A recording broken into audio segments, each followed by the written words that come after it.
The NLP Communication Model. So let's start to think about how we process information. And this is the NLP Communication Model. Now, the NLP Communication Model describes how we process what happens around us in the world, how we go about processing that, and how it then produces a behavior.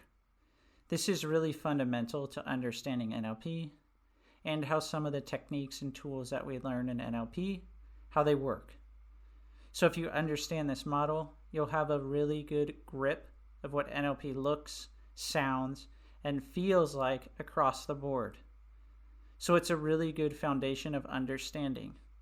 So let's understand it. Let's go through it. So around us, in our world, wherever you may be, whatever time of day, things are happening outside of you. And those things are happening outside of you, and information is being brought into your mind, your neurology, your brain. Information is being brought into you, into your neurological system through your senses. That's how we get information from the outside, inside. It's sensory input. It's coming through your sensory organs. So it's coming into your neurology through your senses, through your 5 sensory modalities. And these are visual, so your sight; auditory, your hearing; kinesthetic, your sense of feeling and touch; olfactory, your sense of smell; and gustatory, which is your sense of taste. So every second of every day, your neurology is bombarded by information that's being accepted through those 5 sensory organs. And it's a huge amount of information, as you can imagine. It's about 12 million bits per second of information. It's a lot. It's lots of information, probably more than the biggest supercomputer could actually process. It's lots of information, and it's something that our consciousness, the part of your mind that you're conscious of, the part of your mind where you have your self-talk, the part of your mind that is listening to me right now and analyzing and being logical about what it's hearing and what it's seeing. That consciousness, it can't deal with that much information. So at the unconscious level, so outside of your conscious awareness, we go through a process of filtering. And within that process, we delete, we distort, and we generalize that massive amount of information. So some of the information we'll delete, so we'll deem it unimportant, and we'll completely delete that information from our filing system. We don't need it. We need space. Delete, just like when you're cleaning up your filing system on your computer.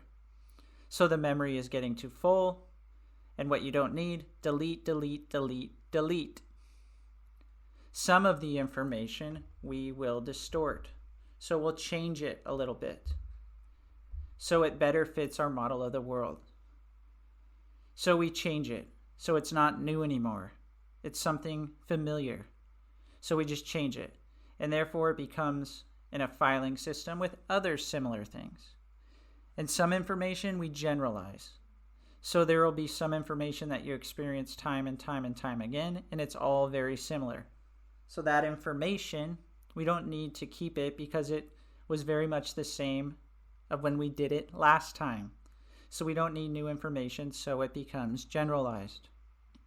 Then we go through a series of filters. And you can see these on the diagram that I have here. And we all have personal filters. So we have filters that are led by our attitudes, so how we approach life, our values, and our beliefs. So the values that you grew up with, your moral compass, and the beliefs that you've absorbed about yourself and about your reality over the years. Something called your meta programs. So meta programs are our preferences. So the way we like to learn, the way we like to receive information, the way we like our reality to be. And this is all because of our meta programs. Now, meta programs and values and belief systems are things we work with at the master practitioner level of NLP. Another one of our filters is the decisions that we make, and all the decisions that we have made. They all make a difference to our filtering process, as do our memories. So everything that's ever happened to us is informing the way that we process the world today. The language that we're hearing and the time and the space that we're functioning in also act as part of our filtering process. So you'll see that those filters, they're all very personal. They're all very unique to you as an individual. And so once all that information has been filtered and therefore deleted, distorted, and generalized, we get what we call our internal representation. And that internal representation is made up of pictures and sounds and feelings, some self-talk, which is how we represent the environment that we're experiencing, or the events outside of ourselves that we are experiencing. So think about that. We've gone from 12 million, a massive amount, to only 126 bits. So this means that your internal representation is unique to you. It's your concept of the world, and it'll be different for everybody. We will all select a different 126 bits of information to focus on because we all have different filters. We have been through a different filtering process. And this is why everybody has a different concept, has different thoughts, and has different ideas about the same thing. You've just selected a different 126 bits of information to work with, and so that is what makes us all so unique, to have different viewpoints. So we all have a different internal representation. Now, here's the thing. Because we've deleted, distorted, and generalized the actual information that came into our neurology, none of us know what reality actually looks like. All we're aware of is our concept of it, our personally filtered internal representation. So that's a good place to start your neuroplasticity flexibility of thinking. So the world that I'm experiencing is of my own creation, and everybody else's is going to be different. This is how we start to understand other people and discover why people disagree and have different viewpoints. And everybody's model of the world is valid because it's simply their own filtering process that has given them that concept. At any one time, you might have 7 plus or minus 2 internal representations working and operating in your mind at any one time. So you're listening to me here in the module, and you might also have something coming into your mind about what you're going to eat. Or you're wondering when you want to take a break. Or will listen all at once and what you have to do next. And you might have a series of internal representations all operating at the same time. And we can accommodate between 5 and 9 internal representations in our mind at any one time. When we choose to think of only one, that's what we call laser focus. That's when we're just thinking about one thing and nothing else enters our mind. So we have the development of our internal representation. Remember, pictures in our minds, sounds in our minds, the feelings that we have, and the self-talk. So what we say to ourselves about whatever it is that we're experiencing, that produces what we call an NLP, our state. And in NLP, state refers to our emotional content. So a happy state, a sad state, a motivated state, a joyful state, an angry state, a hurt state, a highly energized state. So state refers to our emotional content.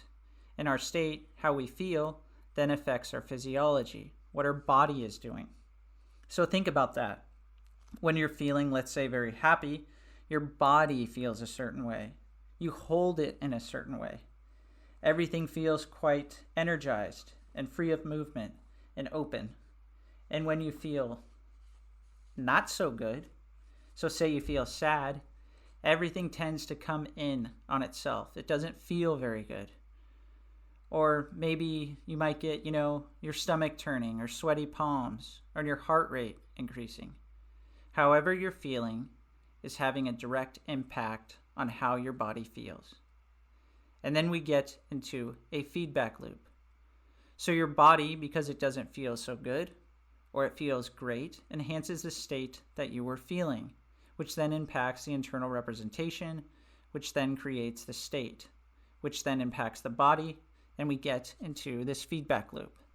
And then all of that together produces our external behavior. And this is what people will recognize from the outside. They'll notice how we are behaving, and then the words come out of our mouths. So when we're working with NLP and we do some of the techniques, we work at the internal representation level. Think about it. If we change the nature of the internal representation, we automatically impact the state, impact the physiology, and therefore we create a different behavior. So this is how NLP creates behavioral change.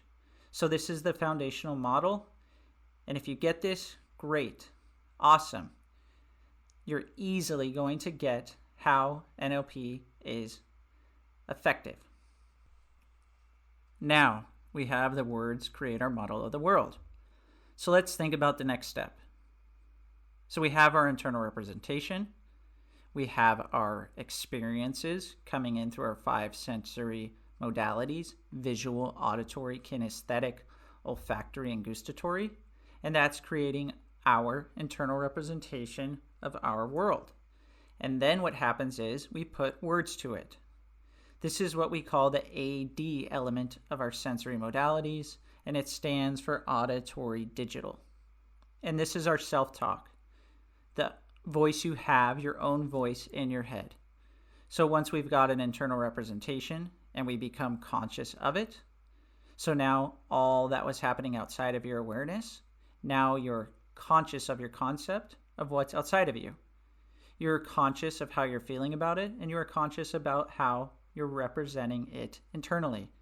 And then put words to it. Words are the labels we use to give meaning to our experiences. So every problem that we have is only a problem because we've languaged it. We've put words to it. Without the words, the problem didn't exist. So now you start to build a picture of the fact that when we have a problem, that is because we put it in a box. And that box is made up of words. Yeah, we're in a box made up of words. The problem only exists because that box exists. So if we want to break up that box and release the problem towards a solution, then we do that with words. So this is how the language part of NLP comes into play. Nothing is real until we have language with it. Think about it. When you were a baby and you were learning your language, nothing really existed until you had a word for it. Then it became real, and it became part of your experience. It became part of your neurology. And the same is true now as adults. We only have problems because we put language to them. Outside of a language box, they don't exist.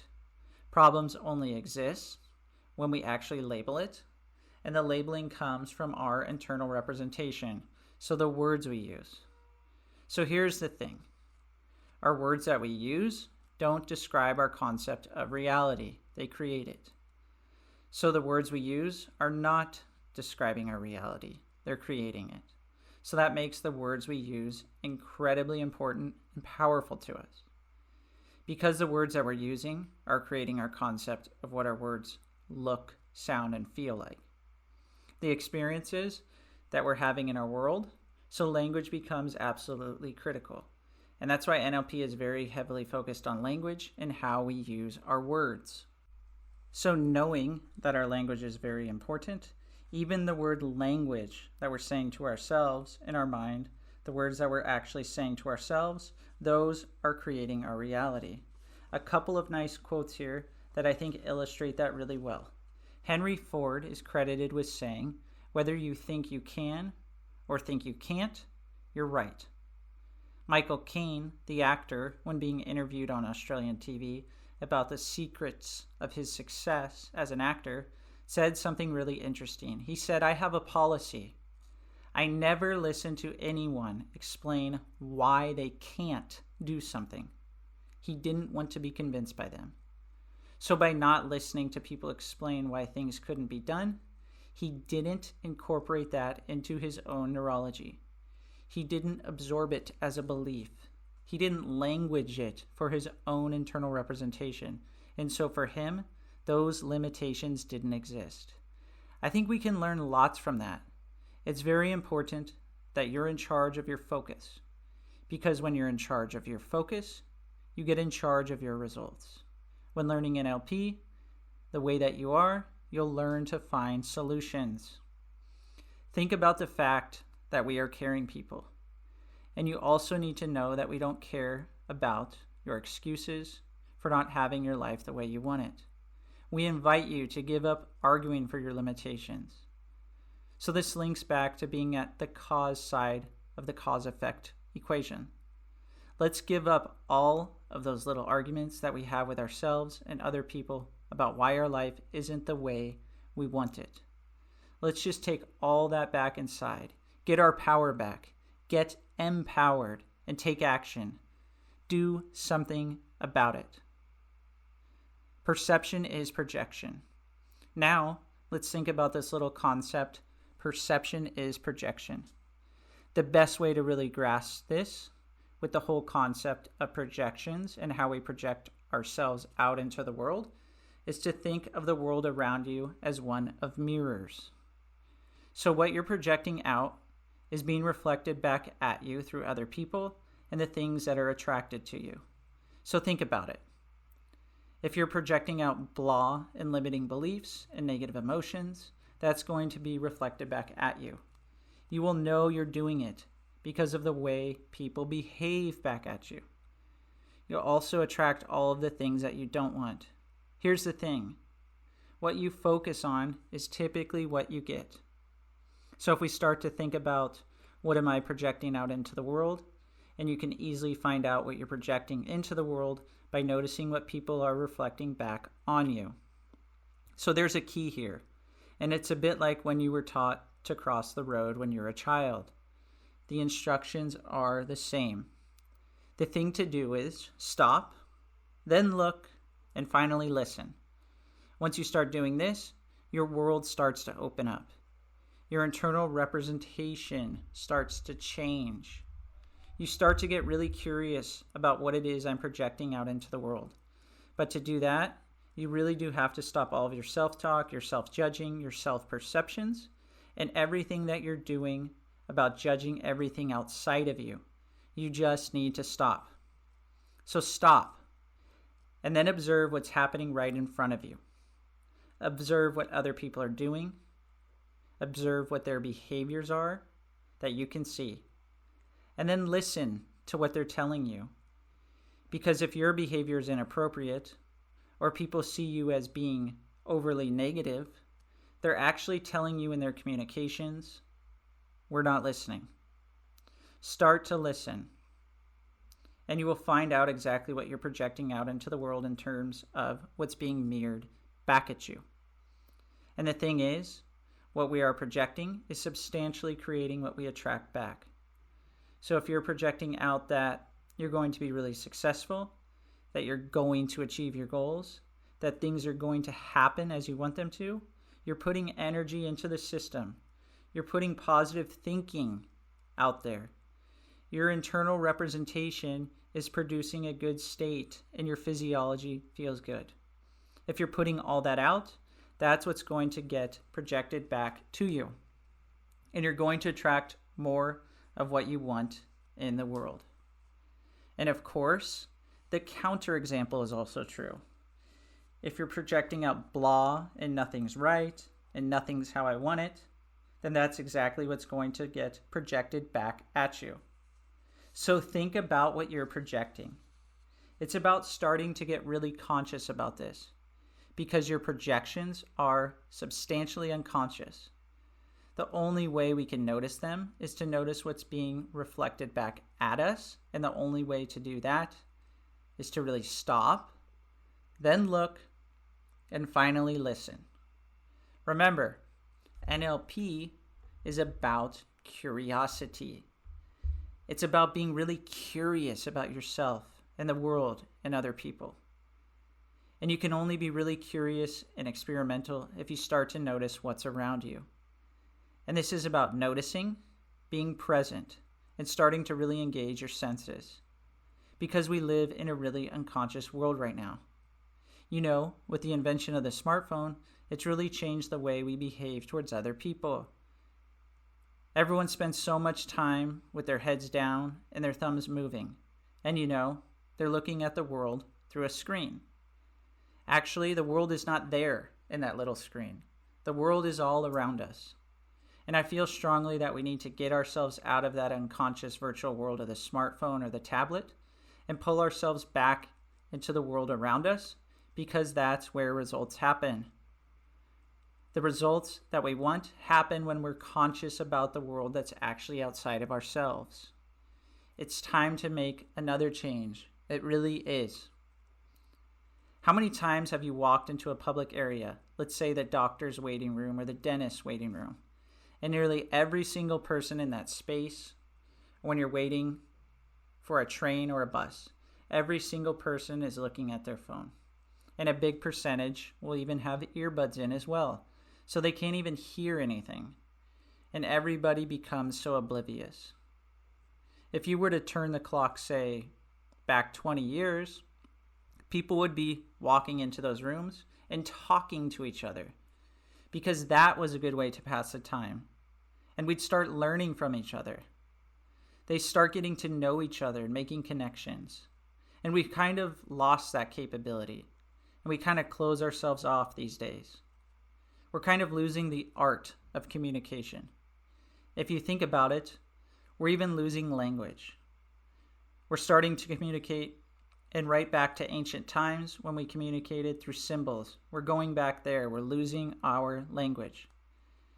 If you ever watched, you probably do it yourself, say, watching young people, they could have a whole conversation on a chat just made up of symbols and emojis and fully understand what each other is saying.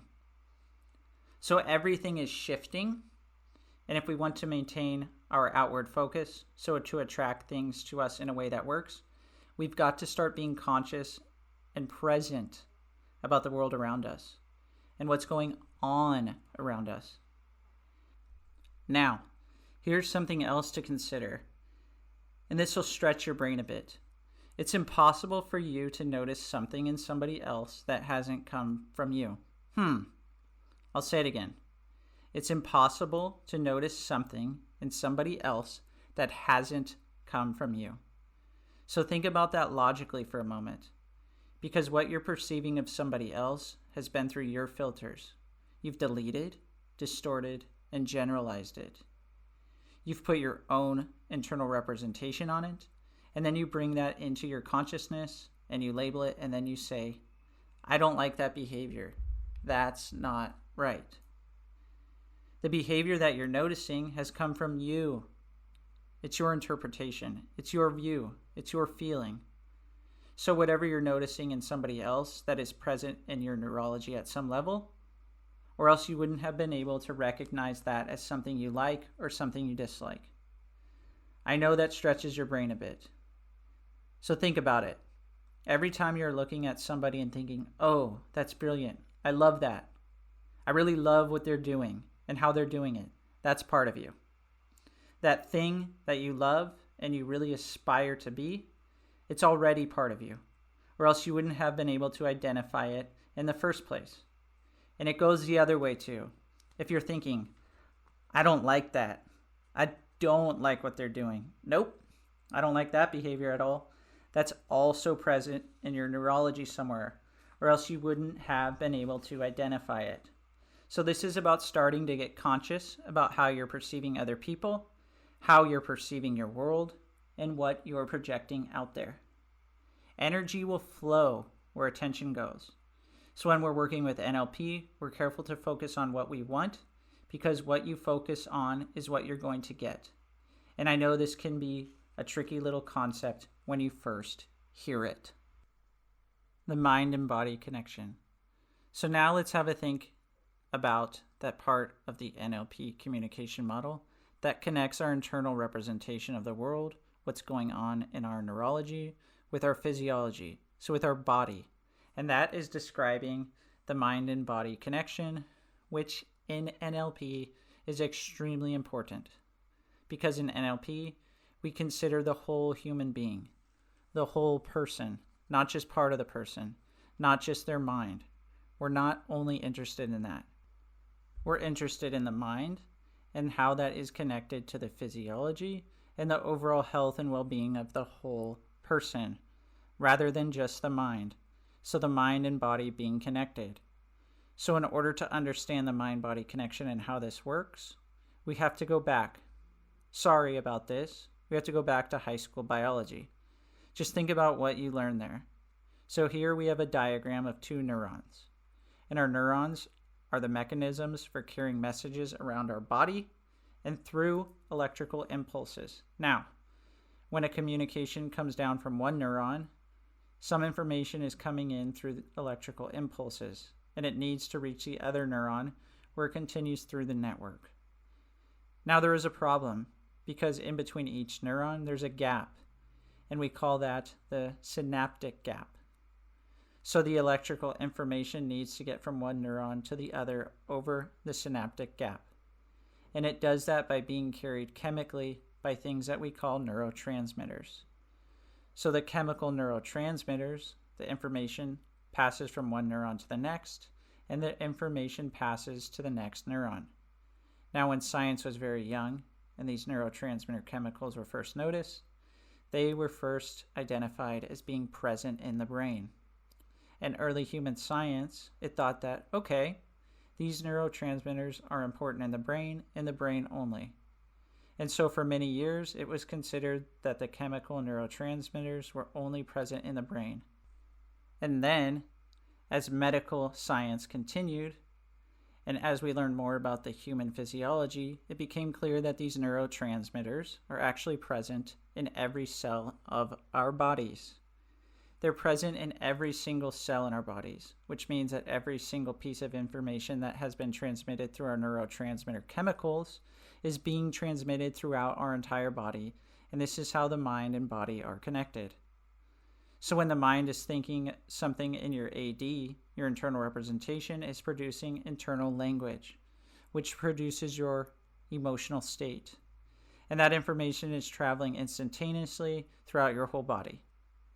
And that's why the moment you feel something, your body changes. And that could be your heart rate changing, or your temperature changing, sweaty palms, or you feel really energized, or you go tensed, or you go really relaxed. Your facial color might change. You might get a flush. Your hair quality changes. Your nail quality changes. Your skin quality changes. And your immune system changes. So this is the strength of the mind-body connection, and it is very powerful. In his book, Paul Goodwin postulated that we have 10 to the power of 10 to the power of 11 neural connections in our body. That's enormous stuff. More notes than you could write down. So we are very complex in terms of our neurology, and everything that goes on in your mind is transmitted to every cell in your body and vice versa. So healthy mind equals healthy body. Healthy body equals healthy mind. And there's been a lot of medical research and psychological research published around the mind and body connection, and some of it is utterly fascinating. If you're really interested in this, there are lots of different papers and books that you can read that explore this in great detail. And one of them is a book called Mega Brain, and it's written by a guy named Michael Hutchinson.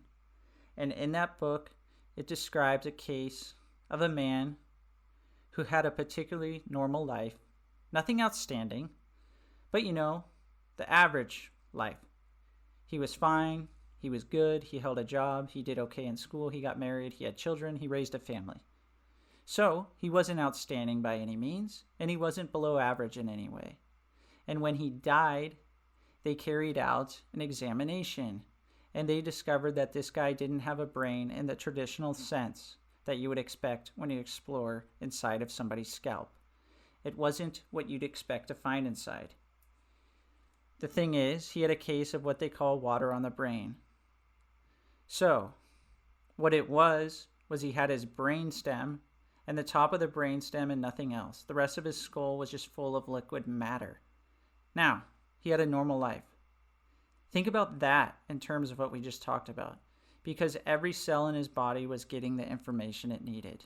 Then every cell in his body compensated for what should have been there in the biological brain, and he functions normally. It's fascinating, right?